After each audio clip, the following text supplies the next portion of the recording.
Olis, queridos pollitos, ¿qué más les vale estar en su casa metidos en su nidito? Bueno, iniciamos las clases semi-virtuales. Lo último que vimos era la Edad Media, el medievo, que se supone que termina tanto con la invención de la imprenta de Gutenberg como con el descubrimiento de América en 1492, Cristóbal Colón, recordémoslo. Y entonces iniciamos lo que es la era del Renacimiento. El Renacimiento se da por un cambio de mentalidad en las personas europeas. Primeramente, se dan cuenta de que Europa no es el centro del mundo, sino que hay otros continentes, está Asia, está África, está América, y empiezan a descubrir que no son los únicos. Y aparte, cosas como la peste y otras enfermedades hacen que dejen de pensar tanto en Dios y empiecen a centrarse más en el ser humano. Entonces ya por fin planean en cómo vivir mejor la vida terrena que la vida más allá de la muerte. Termina ya el feudalismo, esos señores feudales que tenían todo el poder, ahora el poder lo tiene únicamente el rey y el rey gobierna a todo. Ya no la iglesia, ya no los nobles, sino directamente el rey. Y entonces lo que llamamos las monarquías autócratas, cuando el rey como única persona era el que gobernaba.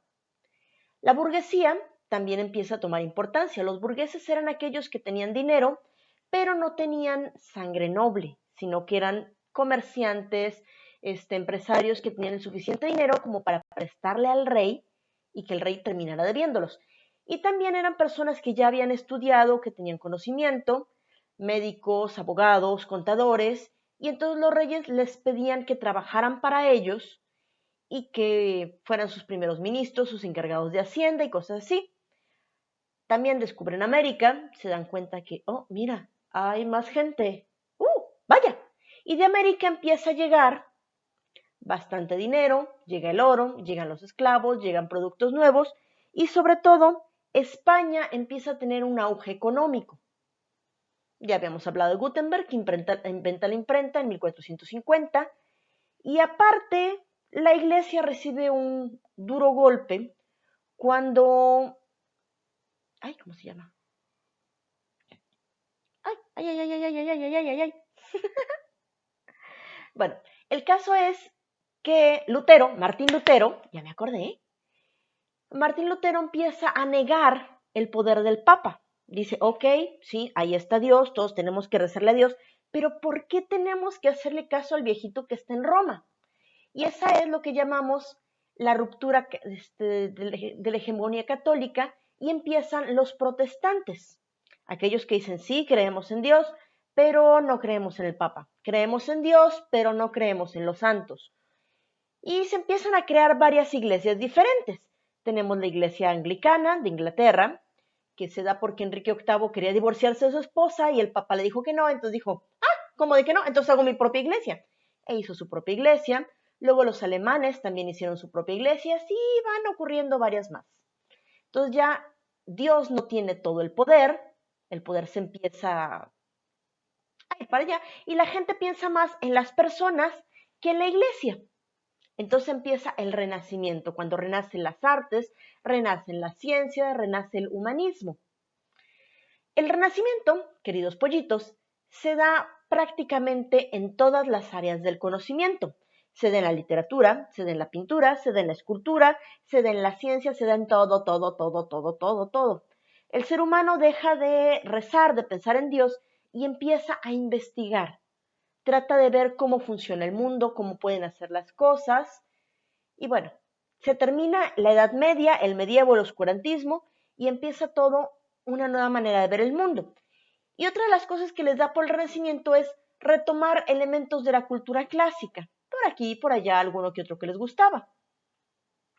También en la Edad Media no habían artistas, si recuerdan la mayor parte de los escritos eran anónimos. Ya acá en el Renacimiento el artista es importante. Ya no es tanto, mira, sí, qué bonito cuadro, sino, mira, es un Leonardo da Vinci. Leonardo da Vinci lo pintó.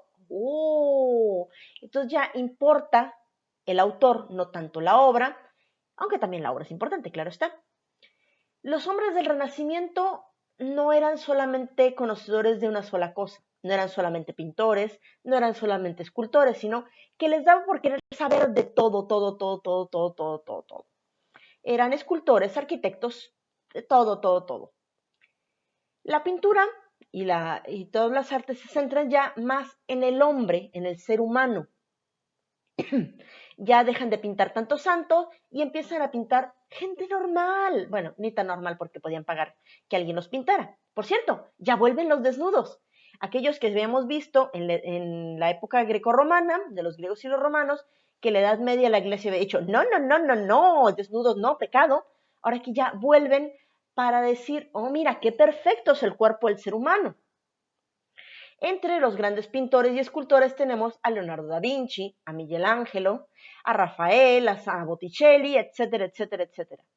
También ya, si en la Edad Media lo que más se construían eran enormes iglesias y catedrales, ahora se construyen palacios, casas, lugares de bibliotecas y todo eso. En la escultura empiezan a descubrir estatuas de la época grecolatina, de los griegos y los romanos, y las toman como ejemplo de cómo debe ser el ideal del cuerpo masculino y femenino. Por eso vuelven los desnudos. En literatura, la literatura, gracias a la imprenta, empieza a ser mucho más fácil que la gente lea. Recordemos que en la época medieval tenían que escribir a mano lentamente cada libro y tardaban un montonal. Ahora con la imprenta hacemos 20 libros al día, fácil. Y de ser cositas chiquitas ya pueden ser novelas grandototas porque con la imprenta es fácil. Entonces, la gente empieza a aprender a querer leer, o los que sabían leer se juntaban en las puertas de las casas y leían para los que no sabían leer, y así podían compartir sus novelas. Por cierto, ya empiezan los cuentos que se van haciendo cada vez más largos, más largos, más largos, hasta que se convierten en novelas. Y como una novela te salía relativamente barata y podía durarte mucho porque eran gruesas, se convierten en el género de moda. También el teatro deja de enseñar, de tener una razón de ser, sino sirve simplemente para entretener. Ya no busca demostrarnos que los dioses son perfectos, que los héroes, bla, bla, bla. No, no, no, no, no. El teatro se convierte en algo más común. Habla de hombres y mujeres engañados por su pareja, habla de celos, habla de triángulos amorosos y de cosas más cercanas al espectador. También la poesía deja de hablar de lo fabuloso y divino que es Dios para pasar a las poesías de amor. La mujer se convierte en algo idealizado, casi divino, que no se puede tocar, pero se puede amar. Y así seguimos con poemas para literalmente bajarle los calzones a la dama. Para eso sirve la poesía. ¿Qué le vamos a hacer? También en la poesía aparecen nuevos estilos y nuevos géneros. Aparece el soneto, aparece también el ensayo, lo sentimos. Damas y caballeros, por aquí aparece Michel de Montaigne, el horrible ser humano que inventó el ensayo. Algún día bailaremos en su tumba.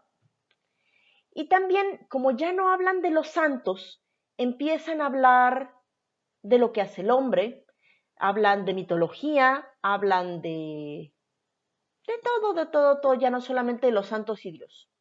Ya por fin dejan de escribir en latín, ya nadie quiere escribir en latín, y empiezan a usarse las lenguas nacionales, el español, el francés, el alemán, el italiano. Todo esto, por cierto, el Renacimiento nace en Italia y desde ahí se va expandiendo para todos lados. En España, que es lo más cercano que tenemos antes de América, no se dio mucho el Renacimiento, sino que pasaron casi casi del medievo al siglo de oro en el barroco, que vamos a ver más adelante, no se preocupen. Pero bueno, dentro de nuestros grandes autores, como pueden ver, por cierto, en sus diapositivas, revisen las diapositivas, please, lean sus diapositivas, no se queden nada más con el video, por favor. Bueno, en las diapositivas tenemos que en el teatro los grandes autores son, en su mayoría ingleses, lo sentimos, William Shakespeare, Christopher Marlowe, en su español es Molière, Lope de Vega. En la novela tenemos a Miguel de Cervantes con El Quijote, también un español Mateo Alemán con la historia de Guzmán del Fanche, el francés Rabelais, y todavía hay alguno que otro escrito anónimo como el Nazarillo de Tormes español. En poesía abundan los italianos, entre ellos Francisco de Petrarca, pero también ya empezamos a tener algunos buenos escritores españoles como Garcilaso de la Vega, Juan de Boscán, Fray Luis de León, San Juan de la Cruz, Santa Teresa de Jesús. Como verán, aunque ya estamos dejando de lado a Dios, todavía los sacerdotes, en España sobre todo, siguen siendo la onda para escribir. Pero bueno, ¿qué le vamos a hacer? Ese es nuestro primer intento del Renacimiento. Bueno, les decía que España fue un caso extraño. No le tocó casi el Renacimiento que le tocaba a todos los demás y fue prácticamente el último país en salir del medievo. Ya salen casi hasta finales del siglo XVI. En España lo que tenían es que la mitad del territorio estaba invadido por los árabes. Entonces se ocuparon más de pelear contra los árabes y empujarlos hacia África que de escribir cosas bonitas. Cuando echan a los árabes, también se escabechan a los judíos de paso y se quedan con todo su oro y sus conocimientos. Bueno, y aparte, Cristóbal Colón llega y le dice a los reyes católicos Isabel y Fernando, oigan, creo que hay tierra más allá del mar, y si intentamos ir a las Indias, pero en vez de llegar a las Indias, llegó a América, de donde adivinen qué, sacaron todavía más oro, mucho, mucho, mucho oro. Entonces los españoles se convierten en un pueblo muy rico y les da flojera trabajar. Entonces todo lo que ocupaban lo mandaban comprar. Así, ¿para qué comprar pan? Digo, ¿para qué hacer? Sembrar trigo y hacer harina y luego pan. Si puedo mandar comprar pan a otro lado porque yo tengo el dinero. Y lo hicieron. Entonces, si a eso le contamos que por alianzas y por matrimonio, acabaron quedándose con medio mundo prácticamente. Decía Carlos V que en sus terrenos nunca se ponía el sol, porque cuando el sol se estaba poniendo en Europa, estaba saliendo en América, cuando se estaba poniendo en América, en algunas partes de Asia ya estaba saliendo, entonces nunca se ponía el sol en sus dominios. ¿Qué le vamos a hacer? Pero bueno, ya que no tenían que trabajar, ahora sí se dedicaron a empezar a escribir y crearon el siglo de oro que vamos a ver más adelante en el barroco. No se apuren, queridos encantos. Por cierto, en sus diapositivas hay un mapa de cómo fue el imperio español durante este periodo. No solamente los españoles y los italianos hicieron algo, sino que en la época isabelina de Isabel I, en Inglaterra, también hubo un gran poeta, William Shakespeare. Cosa curiosa, tanto William Shakespeare como Miguel de Cervantes nacen más o menos por las mismas fechas, no mucho. Uno nace Shakespeare en el 1564, Hernández de Saavedra en 1547, pero mueren el mismo día del mismo año, el 23 de abril de 1616, pero no es el mismo día. Pongámosle que, por ejemplo, Cervantes murió el viernes y Shakespeare murió el lunes, aunque era el mismo 23 de abril del mismo año. ¿Por qué pasó esto? Porque los ingleses, pues, tenían un calendario un poquitito diferente. Estaban desfasados de los demás. Entonces, aunque es el mismo día, no es el mismo día. ¿Qué le vamos a hacer? Son prácticamente los dos más grandes escritores de la época del Renacimiento y por eso, puesto que mueren el 23 de abril, deciden que ese 23 de abril es el Día Internacional del Libro. Tanto Shakespeare como Cervantes marcan el inicio de la mejor literatura de su país. Cervantes es el que escribe el ingenioso hidalgo Don Quijote de la Mancha, El Quijote, que es la obra española más grande y más conocida de todos los tiempos. Es más conocida a veces que la Biblia. Está escrita en dos partes, la primera parte en 1605 y la segunda parte en 1616. Narra las aventuras de Don Quijote, un caballero andante, que trata de ir por toda España deshaciendo lo que estaba mal. Pero en realidad estaba medio tocadisco. La idea del Quijote es que un hombre que tenía relativamente dinero leía muchísimos libros de caballería medieval y de repente ¡fup! Se vuelve loco por eso. De ese Cervantes que de tanto leer se le secó el seso. Y entonces decide convertirse él en un caballero andante. Y de llamarse Alonso Quijano, decide cambiarse ahora al nombre de Don Quijote de la Mancha. Y sale al mundo intentando rescatar doncellas y todo eso, pero el mundo lo golpea, literalmente. Le dan una santa molida cada ratito y entonces regresa a su casa todo maltratado y convence a su vecino, Sancho Panza, de que salga con él en calidad de escudero, porque todo caballero necesita un escudero, por favor. Salen de nuevo y siguen haciendo más aventuras hasta que, pues, sus vecinos convencen a otro vecino de que se disfrace también de caballero andante, lo reta a un duelo y lo vence. Y puesto que lo venció, le dice, ahora que te vencí, tienes que ir a tu casa y quedarte un año en paz.